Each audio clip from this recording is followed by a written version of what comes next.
황혼이 도시를 잿빛 필터로 물들이던 저녁, 퇴근길에 신호등에 갇힌 시간 속에서 냉기가 옷깃 사이로 파고들었다. 노란빛과 붉은빛으로 타오르던 낙엽들은 바람에 몸을 맡긴 채 길 건너편으로 흘러갔다. 마치 가을이 마지막 숨을 내쉬며 무대 뒤편으로 사라지는 연극의 커튼콜 같았다. 그 찰나의 풍경에 마음을 빼앗긴 순간 건너편 인파 속에서 익숙한 실루엣이 눈에 박혔다. 그녀였다. 시간의 틈새에 갇힌 기억 속 얼굴이 현실의 공간 속에 떠오르자 나는 눈을 비볐다. 그러나 다시 보아도 틀림없었다. 그녀 역시 나를 발견한 듯 신호가 바뀌자마자 나를 보면서 발걸음을 다그쳐왔다. 우리는 오래된 약속이라도 지키듯 가벼운 인사를 주고받고는 걸음을 옮겼다. 얼마 지나지 않아 눈에 띈 작은 다방 간판이 우리를 불러세우듯 빛났다.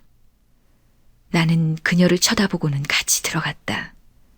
익숙한 커피 향이 퍼지는 자리에서 나란히 앉자마자 반가움이 묻어나는 짧은 안부 속에 오랫동안 눌러두었던 그리움이 스며 있었다. 커피잔을 내려놓으면서 그녀가 조용히 말했다. 정말 믿기지 않아. 우리가 이렇게 다시 마주하게 될 줄은 전혀 생각 못했어. 그래, 나도 꿈만 같아. 그는 커피를 홀짝하고 말을 이었다. 미국에서 생활하며 거리가 멀어지니까 마음마저 점점 멀어진 기분이 들더라. 돌아와서는 네게 연락하려고 했는데 그때 다퉜던 일이 자꾸 걸려서 용기가 나질 않았어. 오늘 이렇게 다시 만날 줄이야.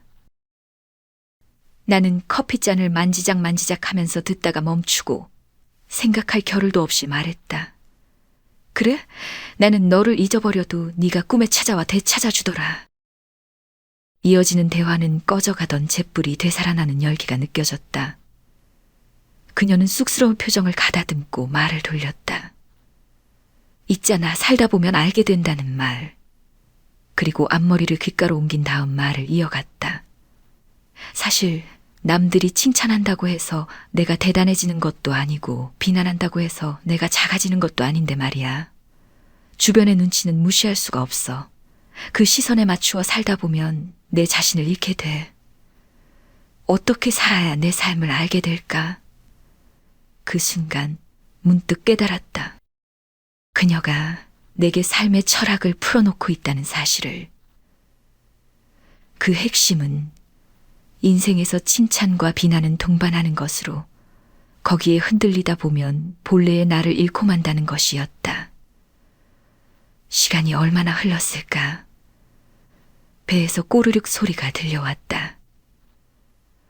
우린 다방을 나섰고 식당을 찾아 허기를 달랬다. 식당 문을 열고 밖으로 나오니 아까까지만 해도 싸늘했던 공기가 어느새 부드럽게 포근한 온기로 다가오는 기분이 들었다. 주변을 살펴보니 바람에 흩날리던 단풍잎들이 인도에 깔려 우리를 위한 붉은 카펫처럼 화사하게 장식하고 있었다. 지하철역을 향해 발걸음을 옮기는 동안 길 건너편에 눈부신 조명 아래 황홀하게 물든 가을 단풍이 마치 한 폭의 무르익은 가을을 담은 캔버스 위의 유화처럼 보였다. 나는 불쑥 말을 꺼냈다. 저기 건너편에 장충당 공원 좀 봐. 가을 단풍이 밤에도 이렇게 예쁠 줄이야. 잠시 들러서 구경하고 갈까? 그 말에 친구는 망설임 없이 그러자, 좋은 생각이야 라고 했다. 우리는 단풍나무와 어울려 있는 가로등 아래 벤치에 앉았다. 그림 속에 우리는 절경에 도취되어 감탄할 단어조차 못 찾았다. 그녀의 모습은 단풍의 화염에 휩싸여 붉은 잎새가 바람에 흩날릴 때마다 머리카락도 함께 춤추는 것이 단풍의 정령이 나타난 것 같았다. 그녀는 내가 뚫어지게 쳐다보는 시선을 느꼈는지 아무 말 없이 조심스레 손을 무릎 위에 얹었다. 그 움직임이 어쩐지 지나치도록 섬세하고 조심스러워 보였다. 마치 그녀의 내면에 담긴 생각과 고민이 손끝에서 스며 나오는 듯했다. 나는 알 수 없는 미묘한 긴장감을 느끼면서도 침착한 목소리로 말을 꺼냈다. 넌 요즘 힘든 일이라도 있어? 내 물음은 몽타주처럼 분위기를 확 바꿔버렸다. 그녀는 숨결을 고르고 단어 하나하나를 골라 말했다. 살다 보니까 내가 하는 노력들이 남을 위한 연출이 아닌가 싶어.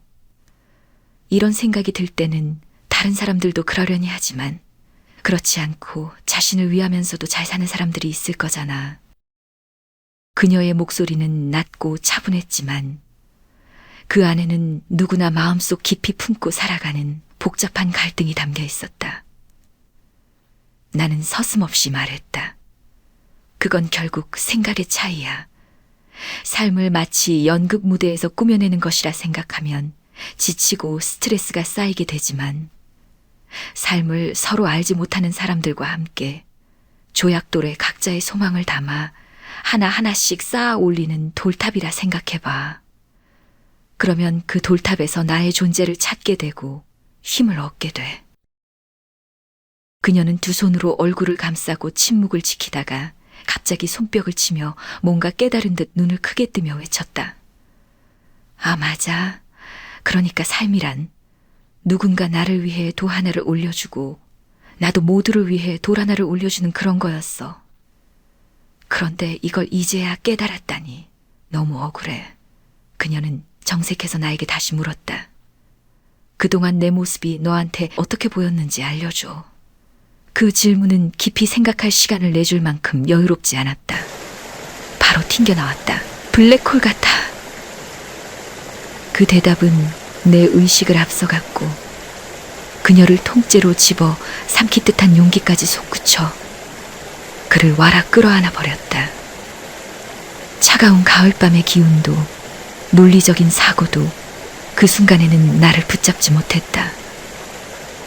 그것은 충동적인 행동이라기보다는 차마 피할 수 없는 거대 에너지에 의해 본능적으로 그녀에게 빨려 들어가는 느낌에 더 가까웠다. 서로를 삼킬 듯한 뜨거운 파도가 몰아치자 그녀는 자신을 되찾은 듯 나의 목을 더욱 으스러지게 꽉 끌어안았다.